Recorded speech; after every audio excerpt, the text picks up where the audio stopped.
You know that voice in your head saying there has to be more than this? What if you actually listen to it? The Secret Life of TK Dutes follows TK, artist, producer, dreamer, as she does exactly that, navigating life on her own terms, from airports to dentist offices to crossing borders. Each episode drops you into a new world through this groundbreaking, loose autobiography told in a community of voices. It's raw, authentic, and it's about doing you. As TK puts it, a better life can be a hustle. It doesn't have to be a secret. Follow TK for more of her secret life at tastyquiche.com/secretlifepod, on Instagram at tastyquiche, and Philos Future Media. Listen to The Secret Life of TK Dutes on all major podcast platforms today. And while you're there, be sure to rate, review, and comment. Welcome to the fourth season of Heard. I'm your host, Talib Jasir, and my guest today is Denzell Turner. How you doing, man? I'm doing amazing. How about yourself? I'm doing well, thank you. So, for people meeting you for the first time, how do you describe the work you do between marketing, storytelling, and community building?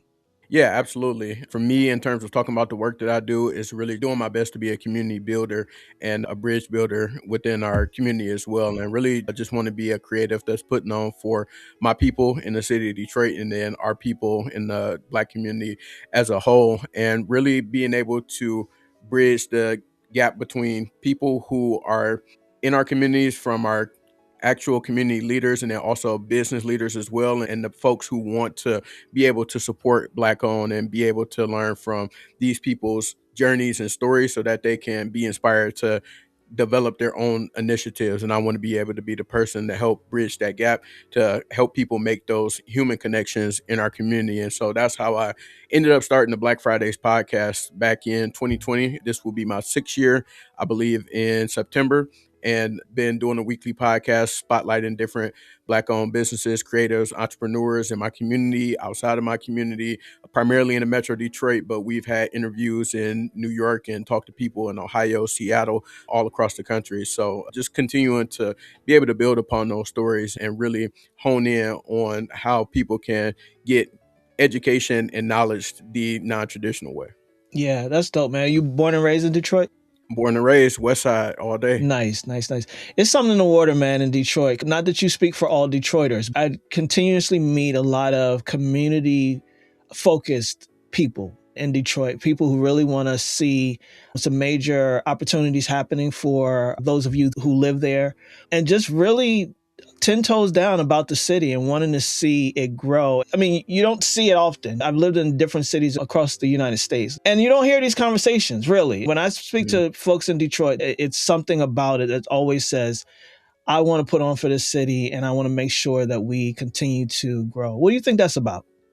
We're very proud people and really about our community. Detroit is the blackest city in America, and who else has us besides our own? Nobody is coming to save us, and that's a mentality that we've had for a very long time, even before the moniker Detroit versus everybody. And shout out to them for actually being able to put an artistic touch and then a physical embodiment of what that is by creating apparel. But it really has been that mentality forever. You can take a look at our sports. You can take a look at how we organize when it comes to community action. I think about the faith and belief system in terms of like churches and things like that, and how that's had an impact across the country, especially in the Black community. And like all of those things, I feel like all roads lead to Detroit, and we have the essence and understanding of that, and we always want to be able to preserve that. And I think that's where that mentality comes from. Yeah, there's something special about that, man. So I respect that a lot.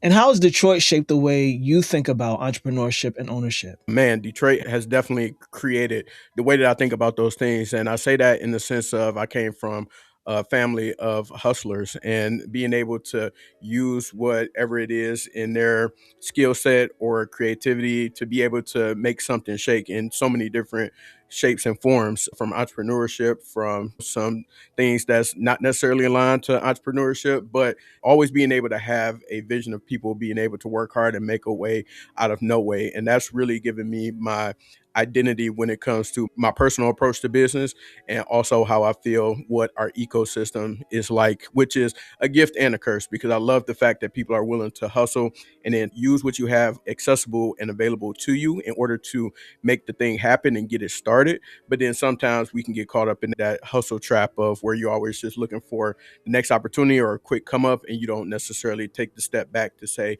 okay, let me figure out how I can do this more strategically, or how can I scale and be able to get more support. So it's definitely a gift and a curse when it comes to that, but that's how it's been able to shape my business mentality to be aggressive and assertive in seeking out opportunities and not necessarily, I want to say not taking no, because no, it's fine if it's not a great opportunity at that time, but just knowing that there are other opportunities and other paths to be able to get to where you're going, and not just quitting because you come across obstacles. That's not what we're really about in the city, and not really the way that I was raised. So that's how it's been able to shape my approach and thoughts about business. I respect that, man.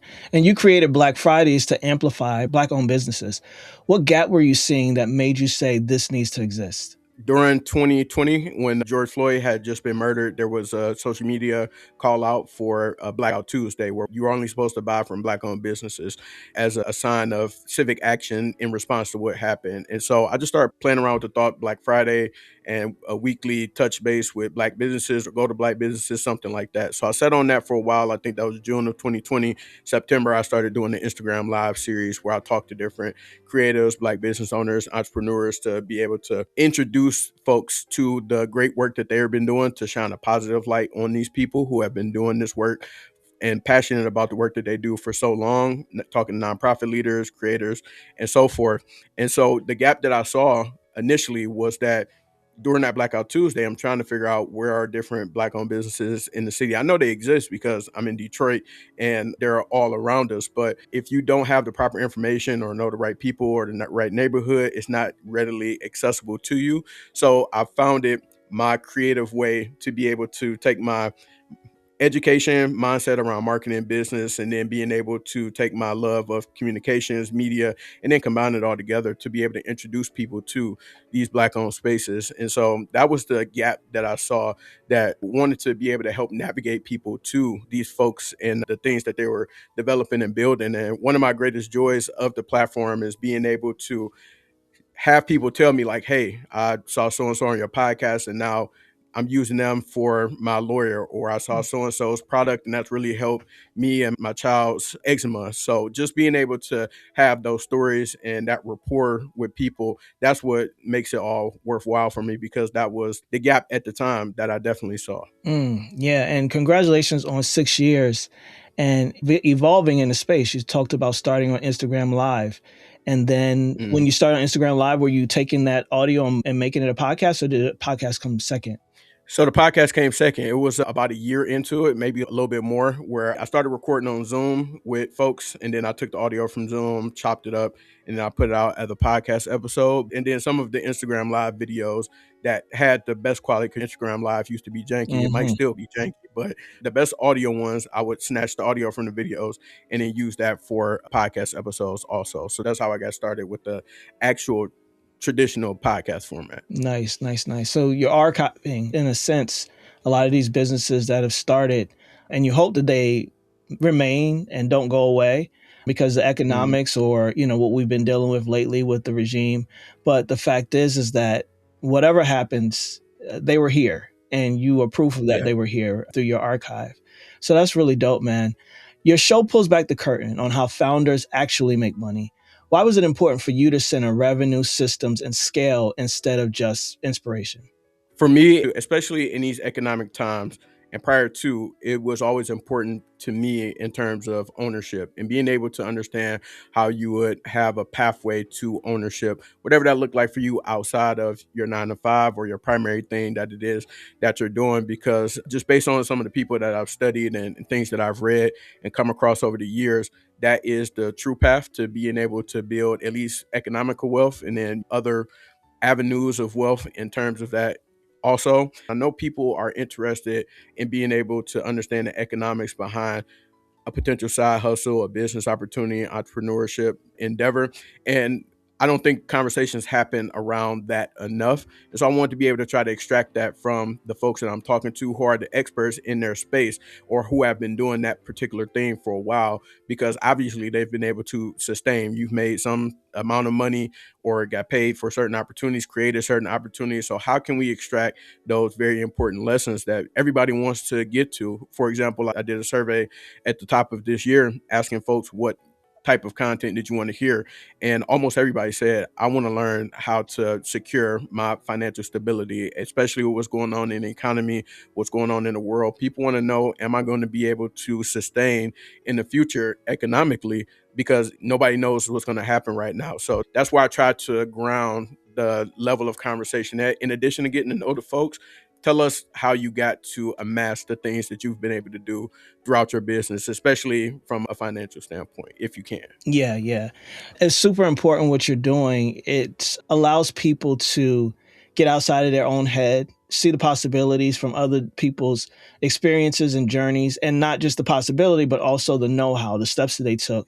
And a lot of times that's what stops anyone from starting whatever they want or launching their businesses, because they start getting into the how, and the finances just really are like, I don't know how that's going to happen. So I guess I'll just stay, wherever I am, instead of Yep. taking that leap. So being able to allow people to demystify what business is and entrepreneurship is really important work. So I commend you for doing that.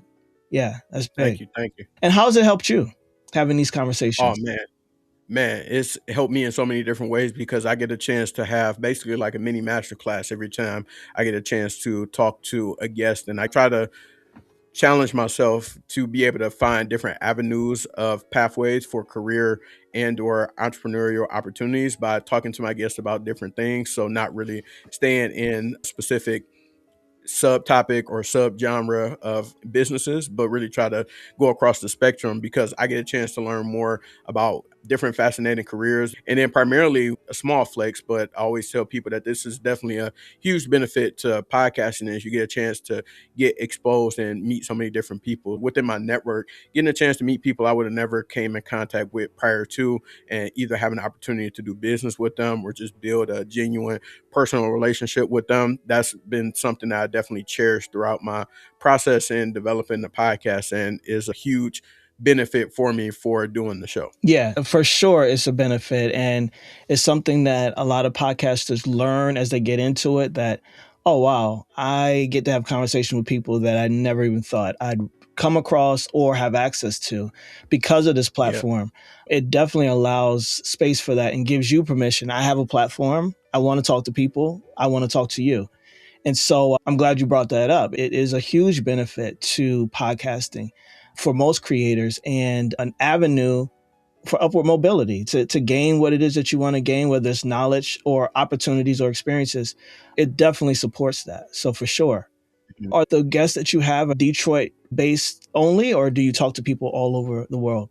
No, I talked to people all over the country so far, but I'm glad you said world because that's definitely on the to-do list Yeah. to get some international interviews at some point. But it's primarily Detroit based in terms of the folks that I connect with because I record in person and I absolutely love being able to have the opportunity to do that. But I've also had the pleasure of catching people while they were in town. Somebody from DC, somebody from Houston. I just recently had a conversation with that just so happened to be in town and being able to touch base with them. And then my very first episode I ever recorded was with someone I had met while I was living out in Seattle. So I have a few episodes for people from the Seattle area and then Ohio, just being able to touch base with people in different places across the country. So yeah, it's Detroit focused, but it's really expanding to the country and the world because I have people that listen all over the world. I think that at a certain point in time, Spain, China, and South America were my top markets outside of the US. Mm. So being able to have a global effect, so to speak, is enticing me to be able to have more of those conversations outside of the Metro Detroit area Yeah. or state of Michigan. Yeah. No, that's cool, man. And you mentioned that you do the studio recordings. When did that start? Well, first IG Live started on the phone and Mhm. then transitioned that to doing Zoom on the computer. And I did that for maybe about a year. And then I got an opportunity, I believe in 23, to record out of an actual podcast studio. And prior to that, I have, and I still have, a mobile setup where I would go on location if they had a brick and mortar, or if they had like a common space, we would be able to record a podcast in person. And then I transitioned into primarily recording out of brick and mortar or a specific space, because I have a partnership with Bamboo Cowork here in Michigan, and I get a chance to be able to use their podcast room that they have in their Detroit office, and then also record in their other co-working spaces throughout the state of Michigan as well. So that's how I got to actually record it in person. It was a process for sure. Yeah, yeah. Process. And I asked that question because, folks who are just starting, you want them to know that it's a process, and that how you start doesn't necessarily mean that's how you'll end, and or where you'll be even in the middle of the work. Mhm. But it also says that look at what's possible. I started on IG. Then I started on Zoom, which can also be janky as hell, every once in a while. And now we're here. And to be able to see that evolution of your work and your art is super dope. But it also says a lot about you and what you care about when it comes to the content you create and how it's presented. Mm-hmm. Yeah, man. I like that. You interviewed Mayor Mary Sheffield during her campaign. What did that conversation reveal about the intersection of politics, business, and community in Detroit? Yeah, for me, that conversation was definitely transformational, because even going into that interview, I had an opportunity to interview, I believe, what at that point, no mayoral candidates, but people who were running for office in the Detroit area, because I really wanted to make it in the state of Michigan, because I wanted to make it my mission to make sure that that I was informing people from a civic engagement standpoint on knowing who's on the ballot, what their background is, and all those type of things. So I was willing to talk to all of the candidates who were willing to have a conversation with me. And I did that intentionally, because clearly we saw what happened with the 24 election. And so I'm like, okay, let's be proactive about making sure that people know what's going on in their immediate areas. So that's what led me to the conversation with Mayor Sheffield. And what it exposed to me was really the focus of the business community in the Metro Detroit area, because we do have a budding entrepreneurial tech focused community where we have a lot of tech founders that are either doing business here or starting up things here. And that was a main focus of that election. Like, they actually had different debates or panels, roundtables with the mayoral candidates, specifically talking about business and what are you going to do for the business community. And so to see that Mayor Sheffield truly had a plan, I have seen her prior to, when she was on city council and the president of that, going to different economic incubators or being a part of those communities, having touch bases with these folks, doing roundtables with them to learn more about what they're interested in, what type of support do they need, and then also doubling down on making sure that she could be able to provide support to those programs and platforms as well. That was super important to me. And we barely talked about that. We barely scratched that surface during the interview. We got around to it towards the end, but just knowing her commitment to the folks in the city of Detroit and how she really wanted to figure out in all the different facets of life. I think she had like a 6-point plan or something like that. How can I be able to impact these people the most? And knowing that business was one of those things. And she saw value in my platform to be able to come on and share her insights on her journey, her background, what she was trying to do, and then how she's trying to help that community as well. It went to show me that we might not even be at the tip of the iceberg in terms of what we can do as far as a entrepreneurial ecosystems. Yeah, I'm sure that was an important conversation as you serve the folks that are interested in business and entrepreneurship. And more than that, I think we are all learning as a society, as a country, how important our local and regional elections are. The federal is what it is, but what we do locally for ourselves and how we make sure that we put the people in place that actually care about our cities and the people inside the city is really important. So I'm sure that shined a light on that as well. I'm not a get out and vote type of person, but I am a get out to vote locally and regionally. Yeah. Yeah. And so it's so important that we are able to platform those folks, because podcast is another touch point. And because you have the platform, you've given people who would never go out to City Hall or watch her on the news, but they listen to your podcast. And we want more people to platform our local and regional officials, because this is one place that people access. We saw how important podcasting was in the federal election in 2024 for the first time. So it really Yep. says a lot about what we're doing here. It's not just a hobby, it's serious work. Mhm. Yeah. Exactly. You hit the nail on the head.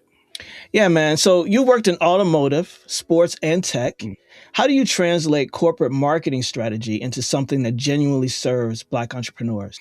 Yeah, and I'm glad you asked that because I feel like it's part of my superpower because I deem myself a creative and I think that primarily comes from my mother because she was definitely a creative in her own right. But I feel like being able to come at it from a true marketing standpoint and then also a corporate marketing standpoint provides me the opportunity to be able to understand how things should flow and structure when it comes to creativity. So being able to put the business and systems around creativity. And so for me, it translated pretty well because it helped me understand that you might want to have certain steps in your process and your flow in order to make sure that it goes as smoothly as possible so you don't have to deal with hiccups or always have to have that hustle mentality as I mentioned because there are so many different layers and steps to just a marketing department in general when it comes to corporate America.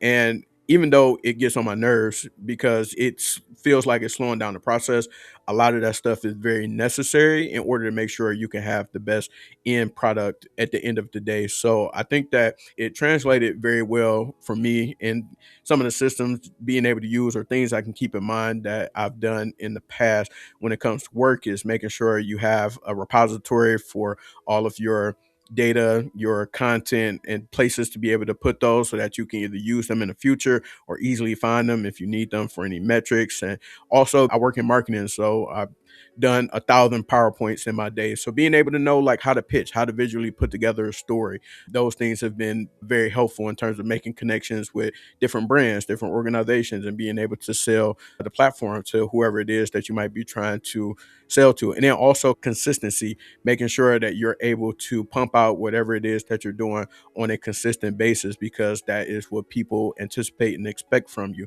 So I think that being able to take that knowledge has transitioned well and served me well in terms of being able to be a successful podcaster. Nice, nice, nice. And you tell people, do it ugly. Where did that philosophy come from in your own life? Was there a moment where you had to take your own advice? Oh man, all the time, especially being a creative. I fight myself a lot when it comes to how things should look and how things should feel. But for me, being able to do it ugly, what really pivoted my shift as far as recording podcasts in person is I had a conversation with a friend who was a creative and they built their way up in their creativity, bought a camera, played around with it for years. They're also a musician. They were doing their own music videos and things like that. And she's like, look, you got all the stuff that you need. You got your phone. You don't really need to buy no camera right now. Don't even worry about that. You already bought equipment. Use what you already have in order to start getting the ball rolling on what it is that you want to do. And she was right. I literally had everything that I need to get started. And in my mind, using perfection as procrastination. Mm-hmm. So that really helped shift my mindset and help me understand like it's okay to do it unfinished and to do it ugly. I hadn't been opposed to it in the past, but that moment really helped me pivot my mindset as to, okay, you need to go from ground zero and then build your way up. And I think I had a little bit of that as well when I started doing the Zoom interviews and was recording the audio and then just saying like, hey, just do it and then grow with it. That's the advice that I'm giving out nowadays is don't be afraid to do it and grow with it. We want to start at somebody else's level 10 and we haven't even started at level 1, but what we need to do is find our level 0 and then scale up from there and don't try to start too far ahead because that's where you get burnt out running the roadblocks and then it doesn't become as fruitful as you would like it to be. But if you can grow with it, you'll be able to sustain and find more satisfaction in it. And I can only imagine that your marketing background, you come across the same thing with different clients who are, again, wanting to go from 0 to 100 real quick and haven't Hmm. really built a foundation for their 0 to 5. And so it's one of those things where all of it is a process. All of it is you experimenting with what it is that you can do and expanding. You are proof of that, starting where you started and now where you are 6 years later. You can't always know what's coming or how it's going to turn out, but that intention around it and the attention you put to it, to grow it, to evolve it, is the game changer. But as long as you stay out here and worried about it being at 75%, when again, you still got the ground to break open, that's something that creators, professionals, all of us kind of go through. And we can blame that on what we are consistently seeing. We're always comparing what we see already, not even knowing at the point at which they broke ground. We just see Exactly. that part, you know?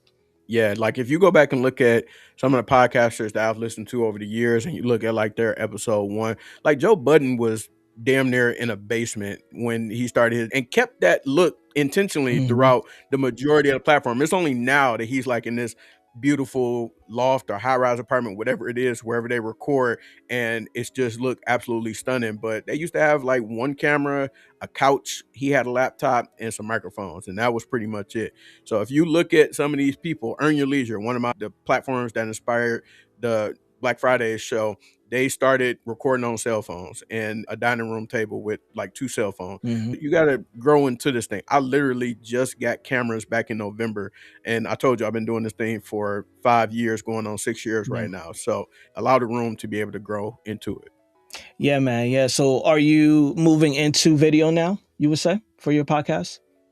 Yeah, video is a huge part of the platform, but I think if anything, it's more so an elevation of the video experience and the visual experience with me investing in cameras. So my cell phone serves me super well. I probably will shoot another episode or a episode or some content for the podcast via my phone because it's the perfect device for you to be able to start your platform with. I even teach people how to start a show and maintain the show via their cell phones.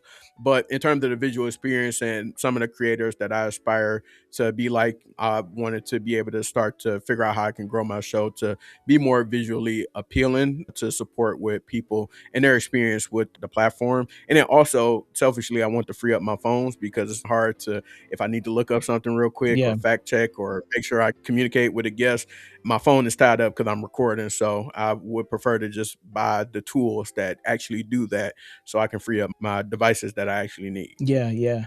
And I appreciate how you've been growing this thing. It seems like every step of the way, once you came to a certain point, your vision expanded, it got grander, and you began to move in that direction. Just like with the camera, you come with a plan to evolve it each time. And, that's something that a lot of folks don't take the time to do, really dream about how much bigger it can be, how much further you can go. And sometimes it takes that investment in your own self in order to get there. Mm-hmm. Yeah. Yeah. 1,000%. Yeah. I see that, man. So you're leaning into short clips and under 10-minute content to meet listeners where they are. What have you learned about attention, retention, and respect for people's time? Yeah, so people tap into the platform in so many different ways. And from a YouTube standpoint and audio standpoint, is obviously great for long form because people go on their platforms looking for things to be able to consume. But even on YouTube, they're heavily invested in shorts. That's what I've been able to use to grow my YouTube platform and gain more subscribers because they're really pushing that to compete with TikTok, who is trying to compete directly with YouTube. So that's a bit of game for people who are trying to figure out what routes to go in this content creation thing. But also what I've learned from fellow podcasters out there, what they're really good at is being able to take those medium form clips, which are like 8, possibly 10 minutes, somewhere under like 8 to 10 minutes, pockets of interviews, and then being able to use those as an additional point of contact because someone may not have an hour to listen to my interview or 45 minutes, but they will listen to a nice 6, 8, 10 minute clip if they have the time or on a lunch break or something like that. So that's why I want to start playing around with those forms in order to meet people at different points of their attention. Because I've literally talked to people and they told me I've never watched a full episode of your podcast or listened to a full episode of your podcast. I only see your clips on social media. So that goes to show me that people are paying attention. It's just a matter of where are they paying attention. There's an audience for everything. And so I want to try to do my best to meet people where they are. And I think right now I could scale up on the short form content and then also being able to actually start doing the medium form content because there is always great lessons and business knowledge and just wisdom in general from my interviews. How can I extract those points in the interview or do a shorter version of the interview and make sure I provide that as well for the folks who may not have the full hour to leverage. But also at the end of the day, those pieces of content tie back into the longer form piece of content. So if it's good enough, if it catches their attention, I know I see a reel from an interview and I see more and more reels. I'm like, okay, let me go check out the full interview because I'm interested now. Yeah. So just being able to keep that in mind as well. It's all a part of the grander scheme of what do you want to drive people attention towards and getting them over to the long form content. Yeah, man, you're absolutely right. And free game for sure. It is a point where we are adjusting to the times, and everything is, well, not everything, but a lot of it is short form content. A lot of it is just using our thumb and just scrolling as quickly as humanly possible. And every once in a while, something catches our attention that will stay for 2 minutes tops. But then with the intention of it, as you mentioned to your show, and I appreciate you saying that because all things are touch points, whether they catch you on your clip or in your email or your newsletter or on a podcast that's not yours and on your own podcast. It's all a touch point, which leads back to you and your own long form content. So even for me with this series, like I do these 28 episodes in February. So all I got time for is a clip. But I'm like, in March, y'all gonna be sick of me and you're gonna be sick of these guests because it's gonna be all shorts, you know what I mean, for the podcast. But recognizing that after 4 years, that's now the way to get people to listen to the full conversation. And we gotta meet people to your point where they are in this moment. Attention spans have taken a hit because social media has become our way of consuming for the most part. Now, we'll still sit down for a 7-part Netflix show that's a 8-hour movie at this point. But as long as you break it up into a series, then I'm not sitting for an 8-hour movie anymore. I'm now sitting for a 1-hour episode. And there's nuances to what we choose to consume, what we don't. But absolutely, clips in short form are where it's at. And again, if you're doing it with intention, it's going to lead them back to where you really want them to come to, which is your full long form content. So appreciate that, man. Exactly. Yeah, people will pay attention to what they're interested in. So it's people out there. It's a movie that's coming out soon, or something getting re-released, and it's going to be a director's cut. It's going to be like 4 hours. People gonna go be at the movie theater watching that 4-hour movie because they really want to see it. So if it's interesting enough, they're gonna tap in, whether it's 10 seconds or whether it's 10 hours. Yeah. People are going to pay attention. Yeah. You've heard people say they would never sit down for a 2-hour podcast, and then I'm Shannon listening Sharp, to Drink Champs 2 right, days in a row. right. Right. And then Shannon Sharp and Cat Williams, 2 hours and a half, and people are locked in. And it's like, oh, but I thought you. So it's what they're interested in. As long as the church service, that's how long we be in church. If you go to church, for sure. I'll never forget that Bernie Mac episode. And then there was just a YouTube that came out on Tyler Perry. 4 hours or so. 4 hours. And I'm scared to watch it because I know I'm going to be tuned in. Yeah, man. He created something that he knew a million or so people would absolutely tune into. So that's information for us as creators also. Not that I even can sit through myself for 4 hours, but it happens. And you create something interesting enough, it works. But you also got to know that the great majority of people are here for how you can capture their attention very quickly. Yeah.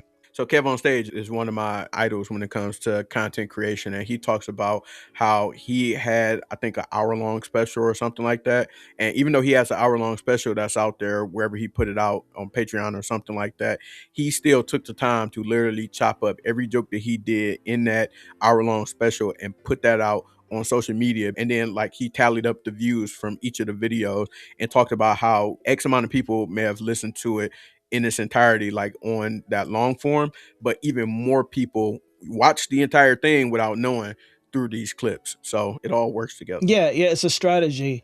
And I love that you brought that up because it is one of those things where when you're thinking about Kev on Stage, who's been curating his career and really being strategic about getting from where he started to where he is now, you're thinking about, okay, he's put these clips out, and some other person's mindset will be like, That's overkill. I'm like doing too much right now. I'm being extra. I put it over here and put 2 or 3 clips out and be done with it. But it's something like Tyler, the creator, said. He says, I'm not going to stop talking about this one thing I did until I'm done. And that's how Yeah. you're going to know, because you don't know when somebody is going to catch the wave. They might not have caught it the Right. first time you put it out. And so it's a strategy. And those of us as creators, you talk about that hustle mentality. It's one of those things where it's like, get out of the way and just let the Hmm. work be the work and do what it takes to get where you're trying to go. Exactly. Yeah, man. So you're launching a Mm-hmm. podcast coaching program. What do most Mm-hmm. aspiring hosts misunderstand about building a show, in your opinion, that actually leads to monetization? Yeah, I think the most underrated thing and thing that people may not necessarily know what goes into leading the show down the path of monetization is really consistency. And I believe that people max out between 3 and 6 episodes of a podcast. So there are millions of podcasts that are registered, but in terms of podcasts that have a new episode within the last 90 days, it's probably less than a quarter of that in terms of active podcasts that go on. So I think that people, they downplay or don't necessarily think about the consistency and the level of work that goes into it, especially if you're going to be a solo podcaster. If you're recording virtually on your computer or your phone, whatever it is, you got to edit your stuff and all those things. Or even if you do work with a team, the amount of work that goes into being able to be consistent and keep and maintaining the show and keeping it going. So I think that when it comes to monetization, anybody you're going to work with, it could be a brand, it could be a business that wants to have an ad in your show, whatever the case may be, they want to be able to see your portfolio. They want to see your book of business. What does that look like? How are your episodes? How are they structured? How are people engaging with them? And they can't tell that if you don't have a consistent platform that is going to be able to show them what that performance looks like or what they can expect from engagement and them being able to spend money and or time with you. So I think that the consistency is the biggest thing that people underrate when it comes to trying to get their platforms monetized. And that is going to be your bread and butter when you are a podcaster. I try to tell people, make sure that you either something that you do on a daily or that you can talk about ad nauseum. That's what you need to build a platform around, because that is what's going to help you be consistent at the end of the day. Even when it gets hard and it gets challenging, you might run into a rut, life might happen. If you have something that you truly care about, a topic, or being able to unleash a certain level of your creativity, that's what's going to keep you in the game. That's what's going to bring opportunities your way. So I would say that when it comes to that path to monetization. Yeah, yeah. You can't be worked with if you're not doing the work. Yeah, exactly.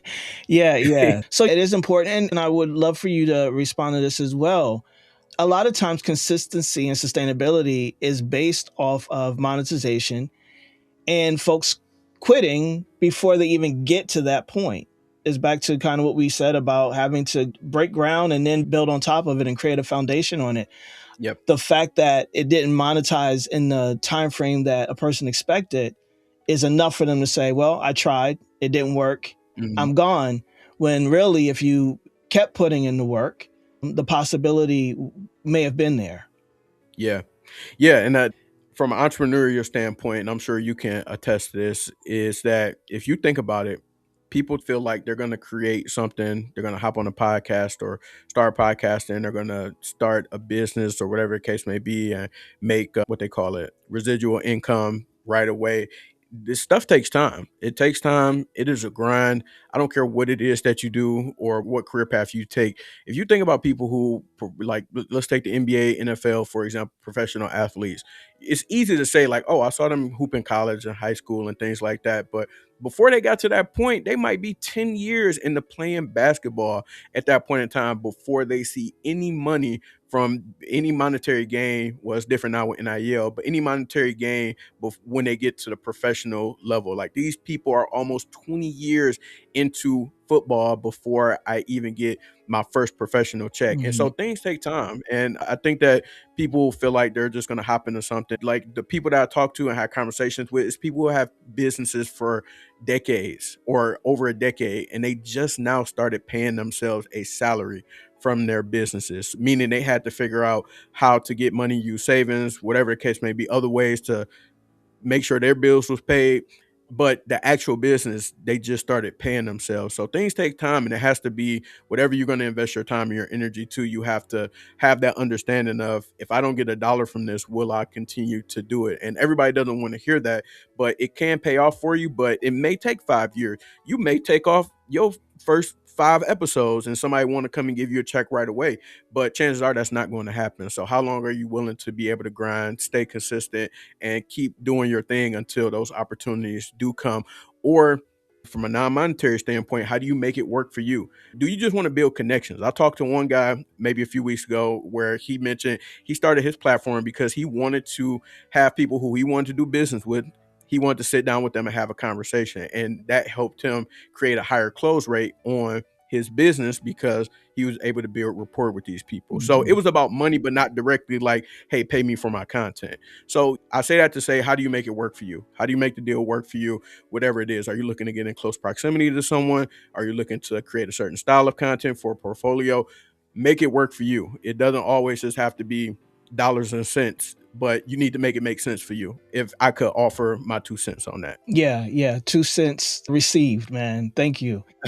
Yeah. You know what you're talking about, man. And the conversations that you've been having and your background and your experience is something that I hope that the viewers and the listeners take heed to, because podcasting is a long game for the great majority of us. And more than that, you posed it right. What are you willing to do in order to eventually see what you want to see? And some of us can fast track it, and some of us still have that learning to do. And you may not even know where you're going to end up. That allows you to open up the floodgates to cash flow and that sort of thing. But what are you willing to do to put in the work to get there? Because you got to be willing to do something if you want a Yeah. certain result. Yep. And for the entrepreneur in Detroit or anywhere sitting on an idea but hesitating, what would you tell them about starting now instead of waiting until it's perfect?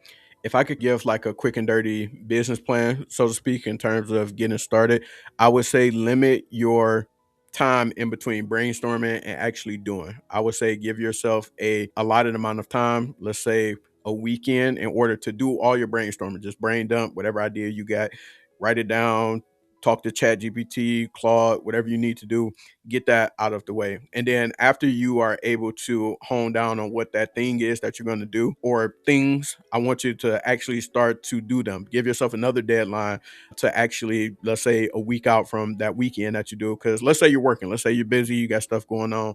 Take that weekend to brainstorm. That next weekend, you need to be starting phase one of whatever it is that you said that you were going to do. And then just really just start to sift through the different things that you have to do or set up or plan for and all those things. But let's minimize the planning process. I'm guilty of this and I'm getting better with it, but let's minimize the planning process and let's start with the things that we already have. There's YouTube out there. We got chat now. We still got Google. It's people that you may know that you can tap in with. Get that information and then start to put the thing into motion and shorten that window for how long it's going to take you. It shouldn't take that long to do those things. And I'll tell you how I'm guilty of it. I'm going to be real with y'all. I've been saying for the last 3 years, I'm going to do podcast merchandise. I only have a few items for family members and myself that I've put out there. But 2026 is the year I'm actually going to release some merch, hopefully within the next month or so. But I've been lying on camera for years that I was going to do it that year. Yeah. And I didn't do it because I never truly gave myself the time to be able to think it through and then say, okay, I'm going to do it this way. So just find a way to be able to do it. Do it quick and dirty, get started so you can start to get the tough lessons and things that's unnecessary, and then you'll be rolling. Yeah, man. I love that. It's definitely something that I truly believe that once you're in the game and walking the path that you want, you don't know the people that you'll meet. You'll meet people that change everything for you, or at least bring other opportunities for you. You don't know the Yep. doors that will open. You have no idea. All you know is how you get started and the idea that's in Yep. your head. But you keep walking towards it, you'll see how things begin to work out around you so that you can execute your vision. And so that's gold, man. And I appreciate it. And we're going to hold you accountable to that merch, man. Please do. Yeah. Listen, if you come in town and I ain't got no merch, then I failed you and everybody listening. All right. Respect, man. Respect. So I really appreciate this conversation, man. Thank you for taking the time with me. If there's anything else you want to leave with the people, please feel free to do so. And also tell folks where they can find you, work with you, your website, social media. Yep. So I would love for everybody to, of course, subscribe to the Black Fridays podcast. We're on all major streaming platforms. Apple, iHeart. You can find us on all of those platforms, Amazon Music as well. Just type in Black Fridays podcast and Denzell Turner. You'll be able to find me for sure. You'll see my face on the cover art. And you can tap in with more information and background on blackfridayspod.com. And you can find us on social media at Black Fridays Podcast on YouTube, and make sure you subscribe to that YouTube as well. I believe 30 or so folks away from being able to be fully monetized on YouTube. So Nice. please tap in with the YouTube and subscribe to that. And if you want to reach out via email and then be able to set up a more personal connection point, you can reach me at info@blackfridayspod.com, or you can drop your information on the website as well, and I'll be able to get back to you. But I want people to make sure that they tap in if you're interested in the podcast coaching program that I'm starting. Then also I'm starting a free podcast community as well to be able to help people and give some more game that I've been able to learn and experience over the years, and provide that in a controlled setting for people who are ready to take their podcast seriously. Shoot me a DM, shoot me an email, tell me that you're interested in the platform and that you listen to this episode, and then I'll make sure that I'll hook you up with some good freebies and some information as well to help you in your journey. Appreciate it, man. I appreciate you giving back from your experience and what you've learned through podcasting. And like I said, man, it's been a pleasure connecting with you and having this conversation. Thank you. Thank you. The pleasure is all mine. Much respect to you for developing this platform, this podcast series. I think it's amazing, and I love the work that you've been doing. And like we had talked about off camera, looking forward to hopefully connecting soon in the future. But yeah, we connected now, so I'm looking forward to continue to see how you grow, what it is that you're doing, and hopefully connecting and working together in the future. For sure, man. Thank you.